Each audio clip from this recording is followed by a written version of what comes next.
Hey everybody, Jason Cutter here. Welcome to part 2 of the conversation I'm having with Greg Accardo from Louisiana State University Professional Sales Institute. If you didn't catch it, make sure to check out part 1, the video, the audio, everywhere, anywhere. We talked about authenticity. Greg talked about his journey from sales and then now into the classroom and being part of this program for 9 years, bringing his experience from over 25 years of sales and sales leadership. We're here now to talk about persuasion, talk about sales process, continue where we left off in part 1. This will make a lot more sense if you checked out part 1. Greg, are you ready to continue this conversation? I'm ready. Let's go. All right. So at the end of part 1, we were talking about sales and basically got into sales process, talking about what buyers are looking for. And you made a great reference. A lot of sales teams, salespeople are just still trying to use classic models and add some new widgets, add some new things to it, try to spruce it up, except buyers are not looking for that. They want something new. They want something modern, let's say, versus a classic car. They want a modern car, and it's just not the right fit.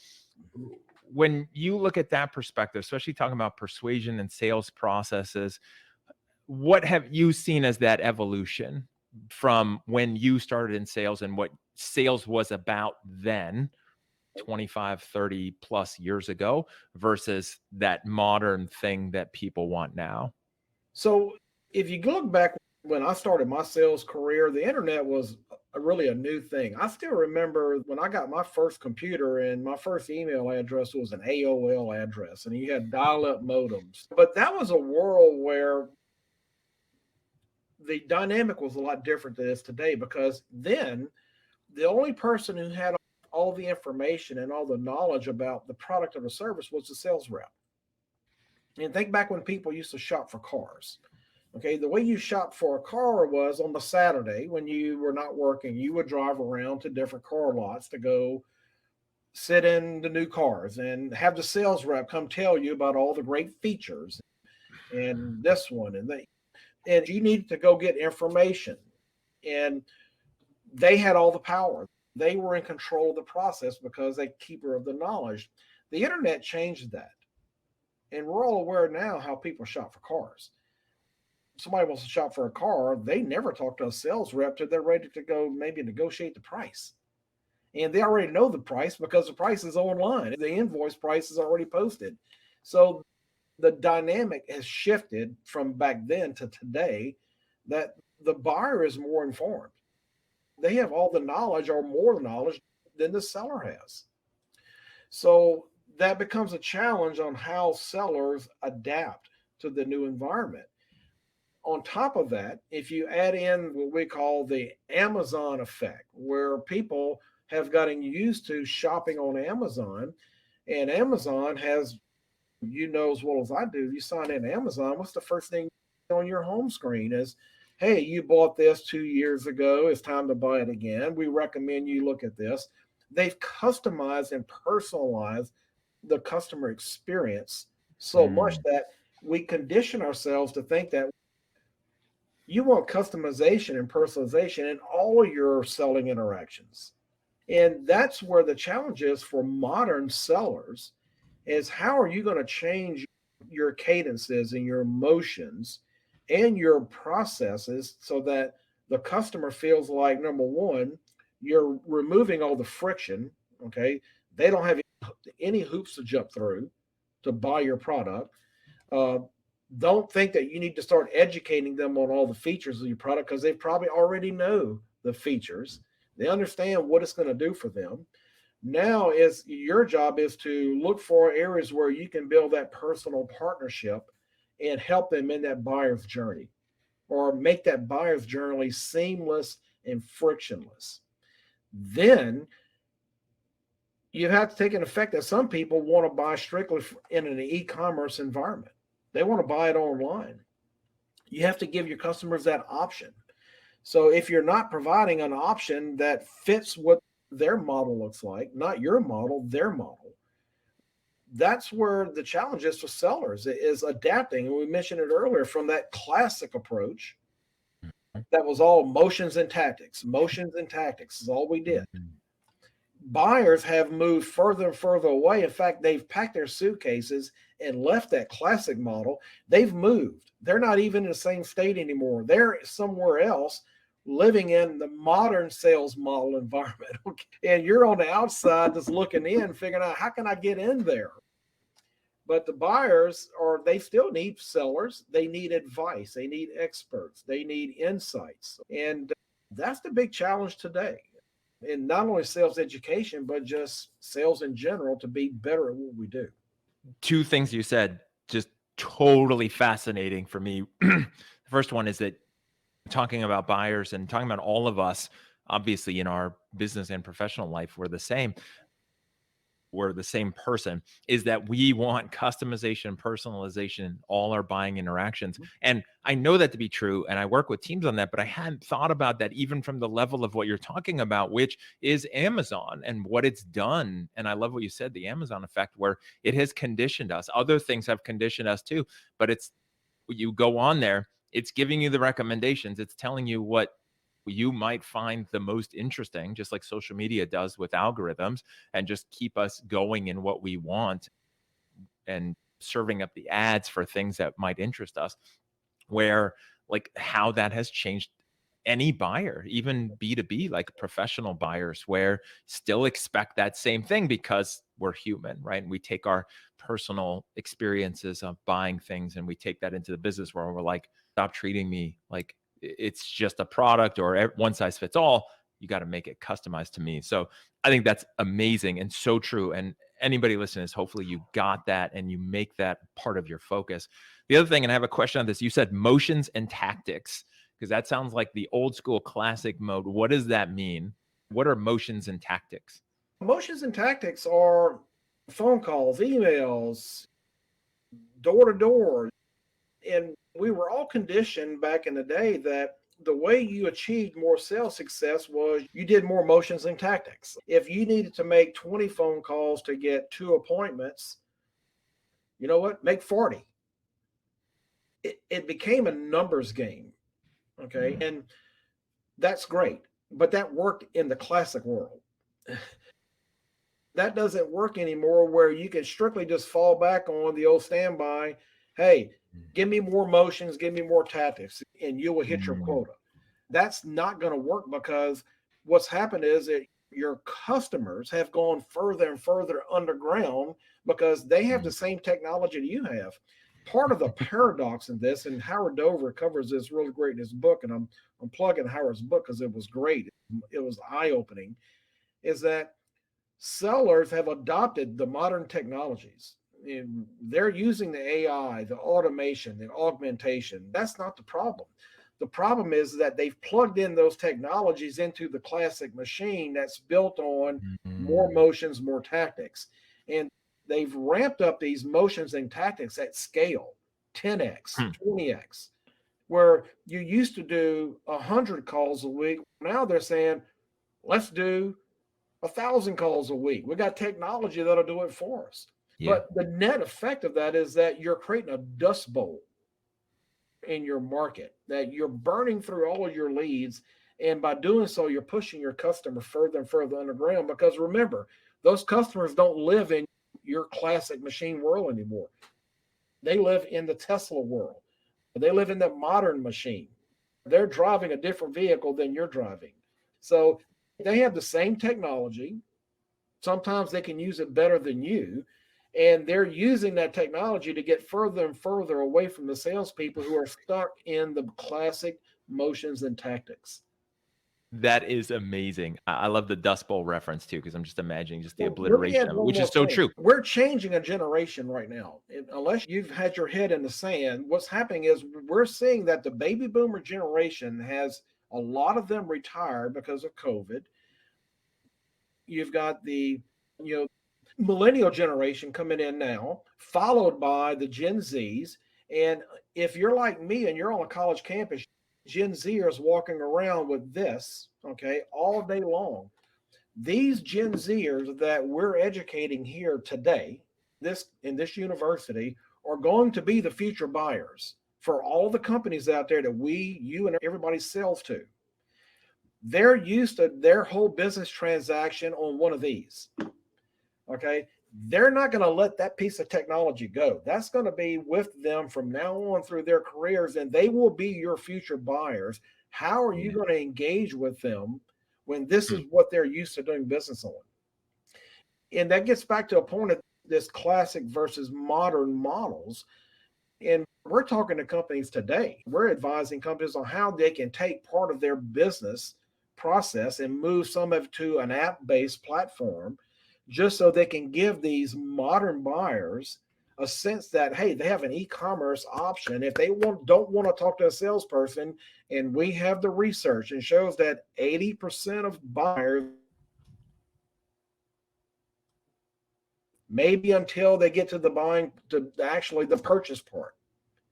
But you have to give them the option that they can do it without talking to a sales rep, still make the purchase, because at least it gets them into the orbit that maybe there's an opportunity after the sale to go do consulting with them on how to maximize the product or the service.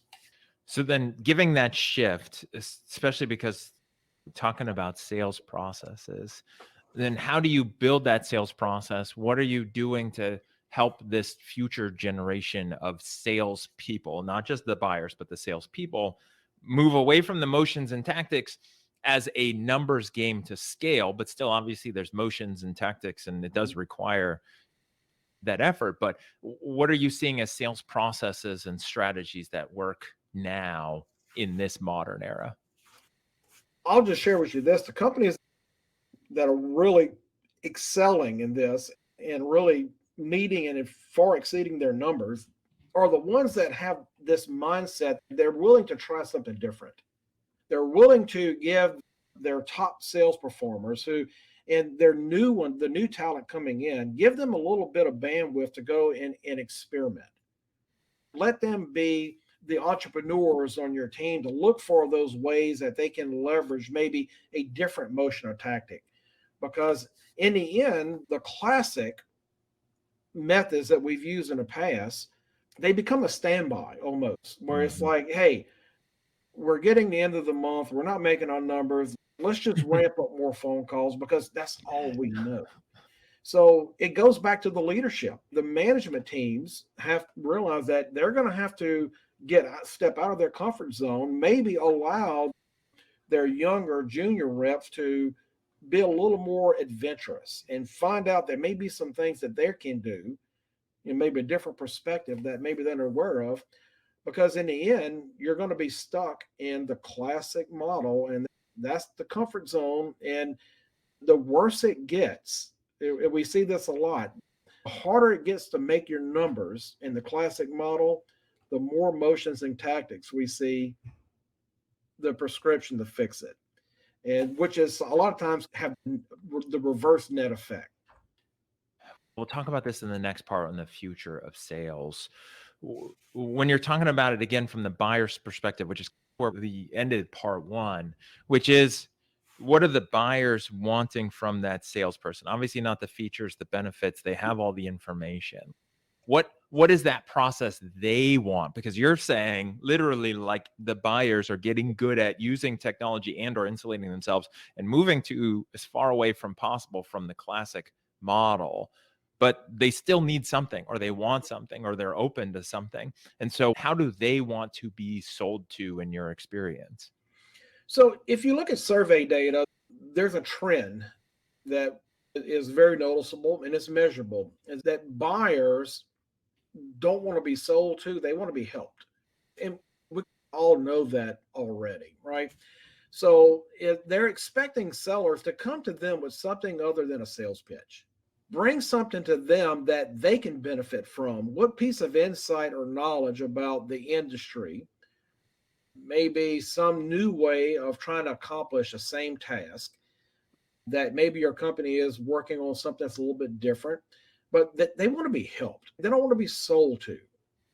There's this common theme we see that buyers have a hard job too. There's more risk involved in it. There's more people looking at that purchase than before.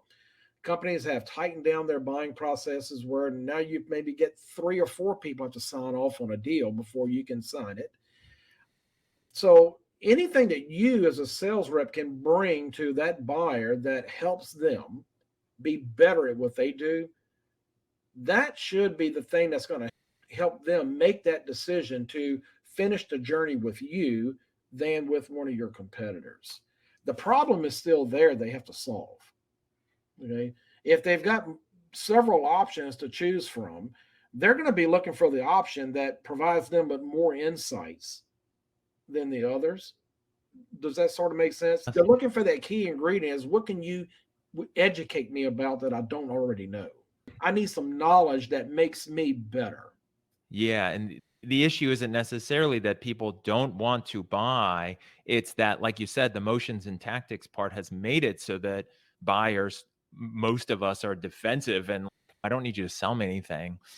And trying to determine if somebody's selling them something, trying to close a deal, or actually trying to help and leave someone better off, which then leads into the next question I have is, where is that balance in manipulation versus persuasion with professional sales? And then also with your students, where are you helping them understand that line of what maybe they thought sales was versus this part where you're talking about and helping buyers? That's always a challenge, is that you're teaching sales, and at a minimum, we have to teach the tactics and the motions. We have to teach them how to make a cold call, write a script for a meeting. How do you execute a sales process? What does that look like as a linear process? We still have to educate them on all that.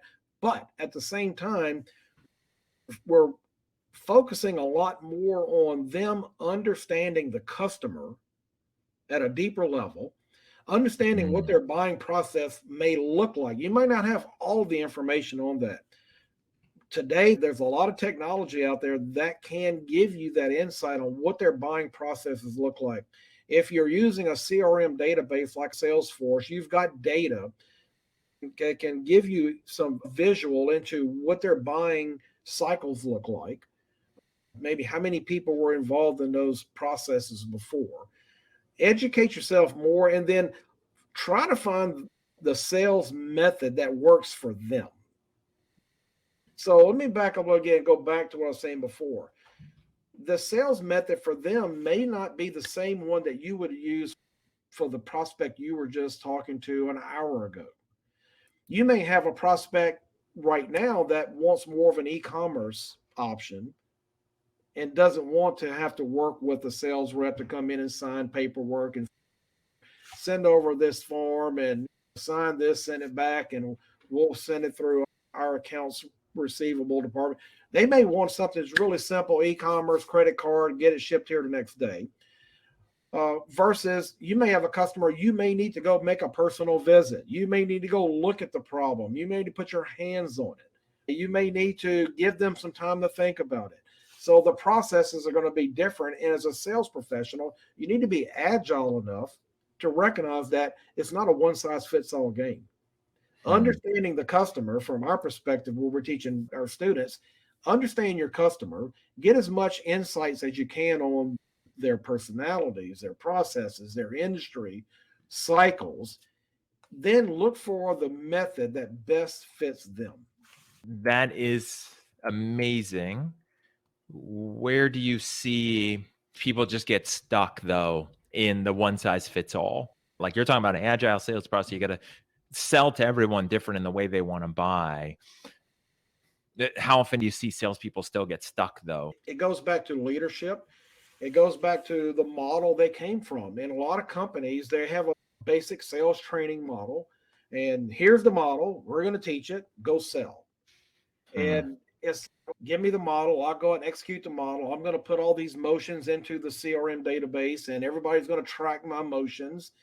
But again, if you're just repeating the same motions and tactics with all your customers, you're doing the work, but you're not getting any results for it, because again, your customers are expecting something else. They want that Amazon effect. They want that personalization. We've changed our buying process this year. We don't buy that way anymore. You're late. We were doing that a year ago. We're different today. You should have known that before you came and knocked on my door. It's incumbent on the sales professional to be more of a researcher, if that makes sense. You have to research your prospects more. And where in the past, all you needed was their email and their phone number and drop them a phone call. Again, classic motions and tactics. Now it's getting deeper, understanding the nuances of their process, their motions, and trying to match and align your processes with theirs.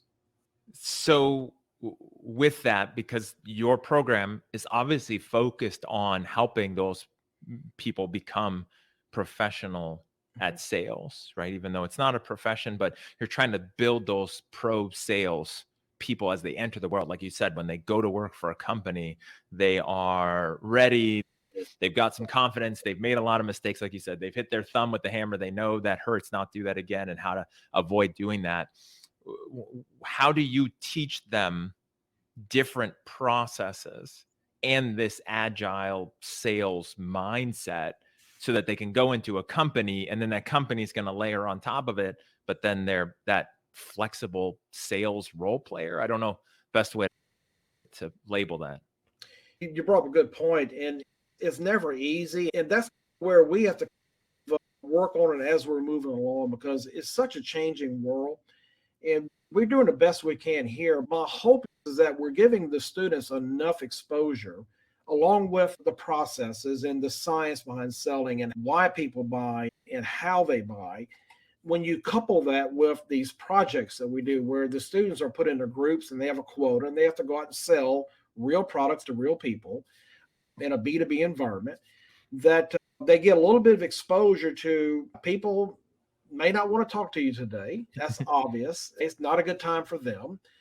Their buying schedule is not aligning with your buying schedule. That's obvious. But we're trying to get them to where they experience a little bit of that adversity, not in the classroom, out of the classroom, and then come back to the classroom, digest it. Let's review it. Let's break it down. And along the way, we're instilling in them this image that the mistake you're making is that you're not matching what you're doing to what they need. Your buyer's off somewhere else and you're trying to pull them onto your boat. They want you to get on their boat. Okay? They don't have time to go ride in your boat. Their boat is going in a direction. And if you're not going to help them drive the boat, get out of the way, because they've got work to do. But if you can figure out how to help them drive their boat, make their boat go faster, more efficiently, then yes, they want you on the boat with them. In fact, they're not going to let you leave the boat because they need you. You became a really important part of their team, and nobody else is going to come take your spot on the boat. But once you are not helping them anymore, that boat going forward and being more efficient, then yes, you can be replaced. But get on the boat with them, get aligned with what they need. And part of what we do is have them realize that, first of all, they can see the mistakes, but they can see the better way with the technologies that we're giving them to use, and they get the big picture on that. The problem becomes a lot of times, and it's not all the time, but some companies will hire them out of the program and throw them into the classic machine. And some of them like, that's not what we were taught. We were taught that a lot of times the customers are not thinking this way anymore. But my hope is like they can go to these companies and evangelize that, hey, there's a different way to do this. Let me show you. And hopefully they can evangelize these companies and help them overcome some of these bumps in the road that they're dealing with today. That would be amazing. And that's my hope as well. Like as soon as I learned about these programs and sending students out there with this background education, confidence, experience, practice, real world, like you said, of actually selling things through the university or on behalf of two companies, and then they go out there and hopefully shift the way that businesses act in their sales teams because of that. And really one of the things I'm hearing from you and I'm taking in is that really shifting people in sales from thinking it's me versus you, I've got to sell you this thing and then I'm going to move on and that's what I do, to a team event, right? I'm in this with you. How do I help you? Like you said, I love that analogy of the buyer in the boat, and the goal is to help show that you have value and get on that boat, be a part of that journey, and then be there long term. I do that with the consulting side where I have clients that once we start, it's a long-term thing because the value is there and it just keeps evolving. And that's what you want in any sales role. So I love that as a kind of final piece of this process and persuasion. And I appreciate you sharing that here on this second part. This has been great. So many sound bites, so many clips, so many value things that you shared with this. I love it. And I'm glad that you're here on the show. Thank you. And for people tuning in, if you want to connect with Greg as we close out this part 2 of the 3-part conversation, make sure to find him on LinkedIn, Greg Accardo. You can find him there. Obviously, search for his name and LSU. We'll have the link in the show notes, but also LSU's program. You can go there. I know you could probably search for it and find their Professional Sales Institute, but the link will be in the show notes. And thank you, everybody, for tuning in, for being a part of this journey here to shift the world of sales from what people think it is to what it can be, and that value and all the stuff that Greg was talking about of being that person who's helping that buyer and helping them get to a better place and being on that journey with them instead of trying to convince them or trick them, or the motions and tactics at scale and just playing the numbers game, to actually being a professional and being someone who's creating value. Until next time, thank you for helping fill the world with authentic persuaders, and we'll see you in part 3.